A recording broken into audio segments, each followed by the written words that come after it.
প্রিয় দর্শক, আসসালামু আলাইকুম। জীবন গল্পে আপনাদেরকে স্বাগতম জানিয়ে শুরু করছি নতুন একটি প্রতিবেদন। ক্যামেরার সামনে দাঁড়িয়ে আছে এক আপু, জানবো আপুর জীবনের অজানা কিছু গল্প। আসসালামু আলাইকুম। ওয়ালাইকুম আসসালাম। আপু কেমন আছেন? আলহামদুলিল্লাহ ভালো আছি। আপু আপনার নাম কি? আমার নাম মিথিলা। মিথিলা। তো আপু আপনার বয়স কত? 20+। 20+। আপুর নাম হচ্ছে মিথিলা আক্তার, বয়স হচ্ছে 20+, তাই তো? তো আপু আপনার দেশের বাসা কোথায়? রংপুর পীরগাছা। রংপুর পীরগাছা, তাই তো? ভালো একটা জায়গা।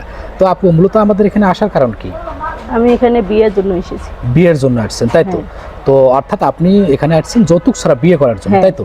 তো আপু আপনার যে দায়িত্ব নেবে তার বয়স কেমন হতে হবে, সে দেখতে কেমন হতে হবে, তার টাকা পয়সা কি পরিমাণ থাকতে হবে?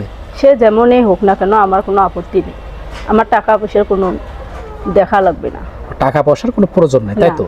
তো আপু সতীনের ঘরে সংসার করতে পারবেন? আপু সতীনের ঘরে কি সংসার করতে পারবেন? হ্যাঁ, পারবো।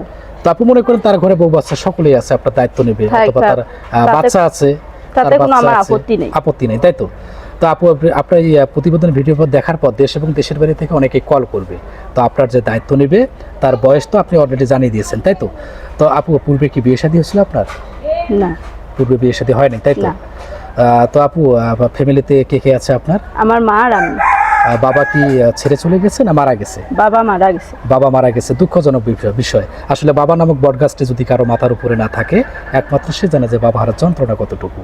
তো প্রিয় দর্শক, আপুর এই জীবনের অজানা কিছু গল্প শোনার পর, আপুর এই কষ্টের কথা শোনার পর যদি কোনো ভাই আপুর দায়িত্ব নিতে চান, এই মুহূর্তে স্ক্রিনে একটি নাম্বার দেখতে পাচ্ছেন। নাম্বারটি চাইলেন কর্তৃপক্ষের নাম্বার। এই নাম্বারে ইমো এবং হোয়াটসঅ্যাপ দুটো আছে।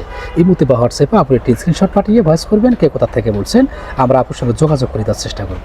আর ঠিক আছে আপু, ভালো থাকবেন, সুস্থ থাকবেন, আপনার জন্য শুভকামনা রইল। আসসালামু আলাইকুম। ওয়ালাইকুম আসসালাম। আসসালামু আলাইকুম।